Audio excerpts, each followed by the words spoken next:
Talbaa gaafa fayyadamnu wantoonni nuti daballu maal faati haala kamiinis talbaatti fayyadamuu dandeenya warri gaaffii qabdan guutummaa gaaffii keessaniif deebiin guutuun viidiyoo kana keessaa haga xumuraatti viidiyoo kana wajjin kan turtanidha yoo ta'e guutummaa guutuutti talbaala kamiin jirtu nagaa keessanii bakka jirtanitti nageenyi koo kan jaalalaaf kabaja isiniif haa ta'u faamilii kee beeksisaalee akkam jirtu nagaa keessanii ana jira galata waaqayyo sinis baga nagaa taatanii baga jiraattanii barri jireenya keessanii haadhiiratu jecha har'as immoo waa isinii qabadhee dhufeetiin jira akkan harka qullaa isinitti hin dhufne ni beektu harka beekanittis immoo yookaan harka baranitti beela'uu jedhu warri na jaallattan warri na kabajan akkasin hawwiif dheebuu guddaan na eeggattan anis nan beeka isinis hin beektu gara dhufaatii koorraa yookaan gara viidiyoo har'aatti otoo hin darbiin dursa wanti isiniin jedhu yoo jiraate yoon taa'e ka'e hojjedhu jabaadhu yoon zim jedhe dubbadhu kannaan jettan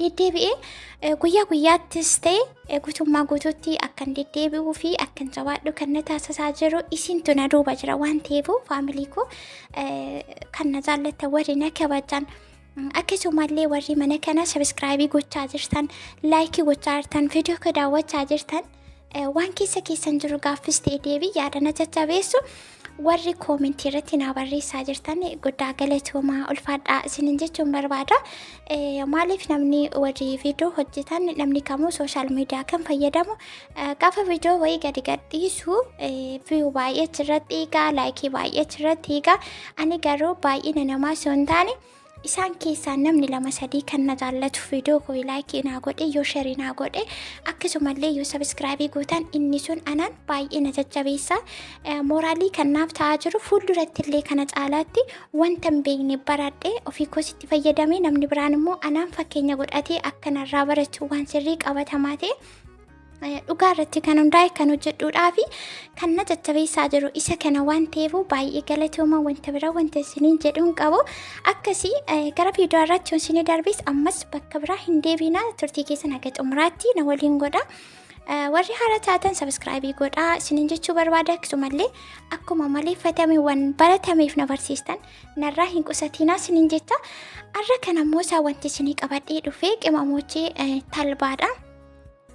Baay'een keessan talbaa kana eessa argannaa akkamittiin itti fayyadamnaa kan jedhudha eessa argattu akkamittiin akka orderii godhattan akkamitti akka madaamii keessanitti dubbatattan maqaan isaa maal akka jedhamu agan danda'e afaan afuriin isinitti himee jechuudha ingiliffaa afaan oromoo arabiffaa fi amaariffaan isinitti himee jechuudha talbaan maal akka jedhamu ingiliffaatiin fileeksid afaan oromootiin talba amaariffaan talba arabiffaan immoo isaa budurkitaan jedhama jedhee isinitti himeetiin ture arabiffaan kanaan dura talbaan maal akka jedhamu hin beekun ture ofii koofis ta'e isiniifis gaaffii waan na gaafattaniifu barbaadee isinii fidee jechuudha bakka itti barbaade manuma keessatti argadde maaliif talbaan wantoota garagaraaf ni fayyada waan ta'eef madaamiin bittee luqqustee manumatti fiddu seetu achii booda isaan itti fayyadamaniif itti fayyadamanii ani immoo maqaan isaa maal jedhamaa yaa madaam kunii jennaanii budurkitaan jedhamaa naan jette kanaafuu afaan afuriin isinitti himeen ture isin garuu rakkoon keessan viidiyoo haga xumuraatti ilaaluu dhabuu natti fakkaata biliis yeroo gaaffii gaafattan gaaffiin keessan guutummaa guutuutti viidiyoo keessatti ni deebi'a waan ta'eef haga xumuraatti wajjin turuudhaani deebii keessan argachuu ni dandeessu isiniin jechuu fi har'a kana talbaa xiqqoo wayiin qaba ishee sana itti fayyadamuu barbaade akkamittiin akkan itti fayyadamu maal akkan godhu guutummaa guutuutti isinitti himuu fandeemaa bakka tokko hin deemina akka isin hin miliqne akka isin hin amallan isinin jaa akka isin hin darbine jechuu kooti kunoo akkuma argitan rifeensi koo baay'ee waan biraa jaarraa biraa keessa galeetu jira baay'ee bakka kanatti wanti isinitti himuu qimamoonni tokko tokko akkamitti shawwadamtu beektu har'a waan tokkotti yoo fayyadamtanii kalas achuma irratti aabdu jechuudha marsaa miillanaa gaafa rifeensa keessan miiccan kana fayyadameen ture miti akkamitti akkas ta'uu danda'e jettu garuu rifeensii fi qaalluun gabbara barti tokko jechuudha wanta barsiistan sana seeraan yoo guyyaa beellama keessanitti raawwatan yoo ta'e rifeensi qaalluun gabbara balteellee nama balleessiti rifeensillee akkasi amala akkasii qabaa jechuudha kanaafuu fakkeenyaaf ani yeroo baay'ee kanan dubbadhu torbanitti yeroo tokko miica gaafa miicu sana garuu dirqama wanti qopheessuun qaba. Way rosemary oil ta'a, way talbaa ta'a, way avocado ta'a, wanti qopheessa malee torbanitti waan barsiisesa hin dhiisu jechuudha. Kanaafuu isinis immoo waan akkasii kana addaan kutiinaa isin jechuu barbaadeen amma kan rifeensa koo hiikeetiin sadarkaa maaliirra akka inni jiru isinitti agarsiisa. Isa booda immoo gara talbaatti darbaa jechuudha. Kanaaf ammoo maayikii koo lafa kaa'een hiikee isinitti agarsiisa. Ani waliin turaamiisi. Bakka tokko hin deemina akka isin hin darbine booda akka waan jennu. Erga miijee torbii tokko fixee turre har'a jimaata jechuudha. Hundumaa kanan miijuuf akka tasaa ta'e hojii wayiidhaan qabame bakka biraa yoo hin deemi. Tariyyoo guyyaa sararaan jalaa jallatee alatti torbanitti nan miicaa jechuudha. Guyyaan itti miicu immoo innillee baratee jira, anillee barsiiseetiin jira. Yeroo sana immoo akkuma amma argaa jirtanii yookiin talbaa yookiin avokaadoo yookiin rosemary oil yookaan immoo akkuma argaa jirtanii kana fakkaataa jechuudha. Akkasitti yeroo laaltan baay'eema tokko bareeda miti. Baay'eema tokko waan bareedu fakkaata, garuu waan as keessa jiru anumaaf isatu wal beeka. Yaagaa yeroo goguu rifeensa yeroo goguu filuuni baay'ee tokko balaa qaba. Anamma hin filu. Kunoo akkuma argitanii talbaa qopheeffachuuf hin deemaa jira. Talbaan sunillee na biruma jira jechuudha. Na biruma jira qo'i xiqqoo talbaa sanarraa maaliif isinitti agarsiisu. Kunoo akkuma argitanii bakka kanatti akkuma argitanii haala kanaatiin goggogee jiraachuu na fileedhe baay'ee tokko kan keessaatii bubuqqanan beeka. Kan koommoo rifeensi yeroo filamu hin ciccitaani bubuqqaa amma talbaa xiqqoo qabu wayii isinitti agarsiisaa jira. Kunoo bakka kana ani feestaalii shigii feestaaliidhaan kan keessidhaan kanan bitu qodaa keessa yookaan boksii keessatti illee ni jira jechuudha. Isa kanaan bifa meeqa gosa meeqa akka qabu kanan dura viidiyoorraa googilirraati hojjedhe isiniitii fideen ture jechuudha. Gadi buutanii kan nasalaa jiru viidiyoo yerootti itti fayyadamu hordofuu fi ilaaluu dandeessu.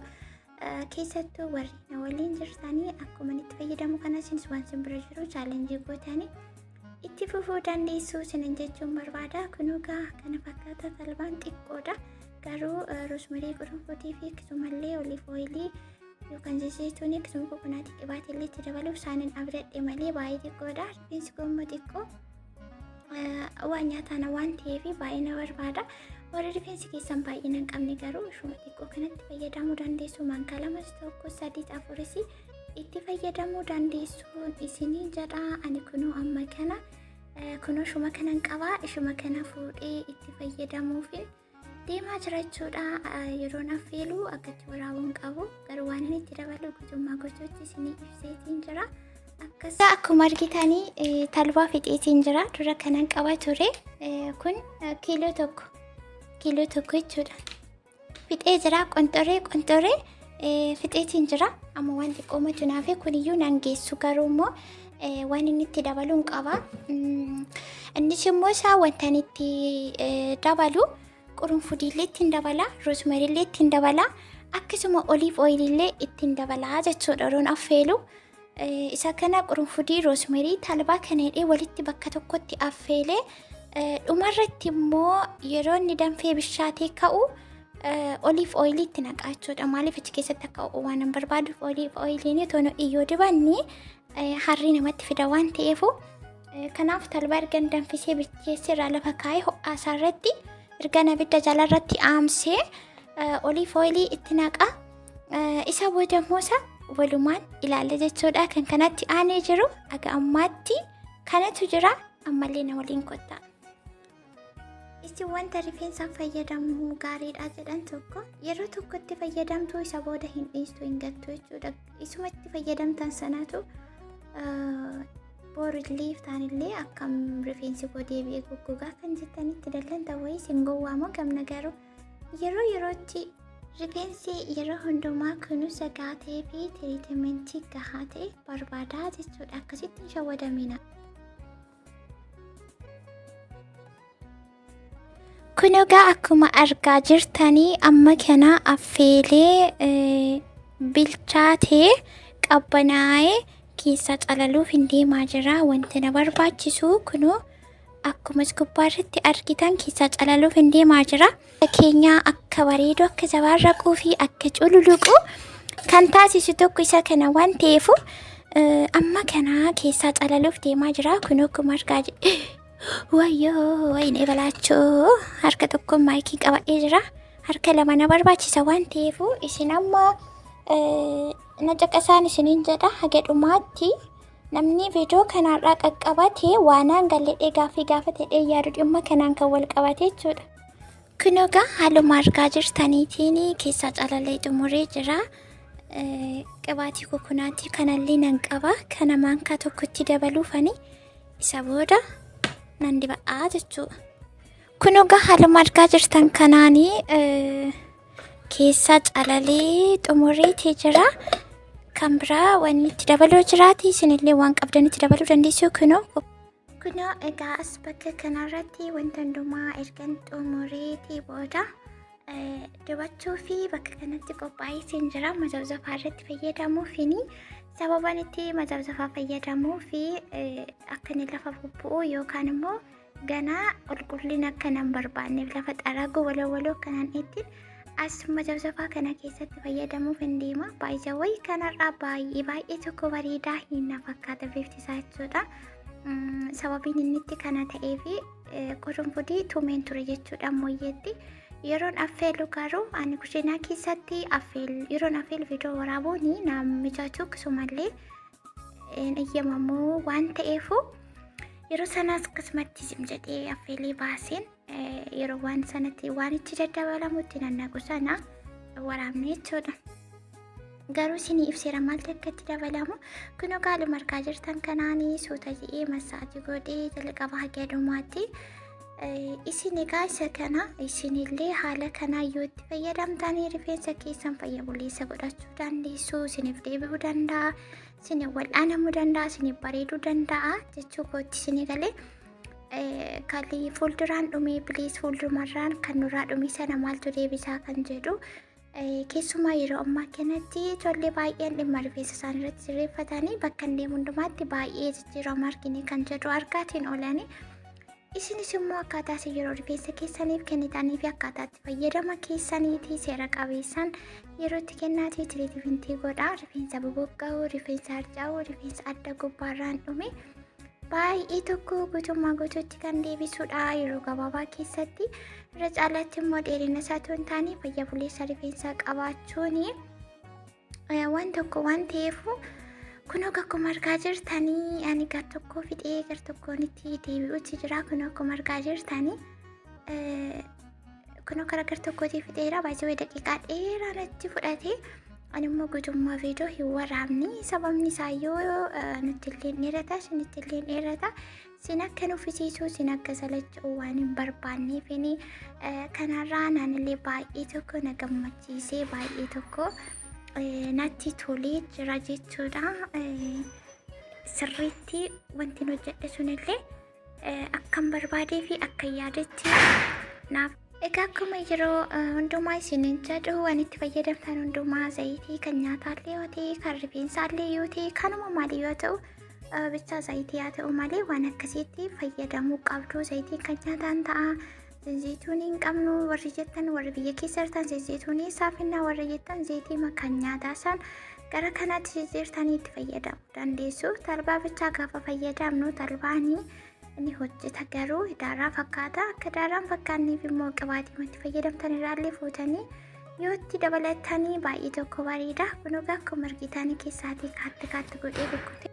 Xumureetiin jira jechuudha. Carraan kanatti aanu feestaalitti dhee daqiiqaa muraasa ofirratti horsee booda haaluman isinitti miitiin nammiidha akka isinitti gammaddan homaan shakkii hin qabu. Dhumni isaa kana fakkaata. Teetiin jira. Yoo barbaade immoo shaasheellee irratti dabalee hidhuu nan danda'a. As gubbaa irratti yeroo baay'ee hedduun keessan daqiiqaa meeqatti irraa miidhaa? Si wayina xulfachaa jira garuu. Daqiiqaa meeqatti irraa miidhaa? Warri jettanii kana irra oolchuullee irra bulchuullee sa'aatii dheeraa irra ta'uu danda'a. Maaliif jennaan keemikaalota garaagaraa irraatii bilisa waan ta'eef normaalii waan mana keessatti hojjetamu waan ta'eef wanti inni rifeensa miidhuun jiru akka isinii mijaate sa'aatii isinii mijaate akka isinii danda'ame irra tursiistanii ofirraatii miicuu dandeessu isiniin jechuu barbaadeen. ammani kana yookiin sa'aatii tokko yookiin daqiiqaa 30-40 hin beeku isaaf isaa ol irra tursaa nan miicaa saboota viidiyoo koo as gubbaarratti nan dhaaba. Sababni isaa hagan ofirra tursee amma miicuutti viidiyoon natti sinitti sineerata waan ta'eef waliin salachaanuu sin jechuu barbaadeenii as gubbaarratti gaaffii yoo qabaattan ammas sekshinii koomentii naaf kaa'uu dandeessu. Anis immoo haaluma danda'amee fi bifa kanaatiin deebisee isinii fiduun danda'a. Haga ammaatti yeroo keessan aarsaa gootanii waan wajjin turtaniif hedduu galatooma. Bakka jirtanitti gaarii isin hin darbiin hamtuu isin argine viidiyoo laayikii, sheerii, sabskiraayib gochuun irraanfatina. Baay'ee.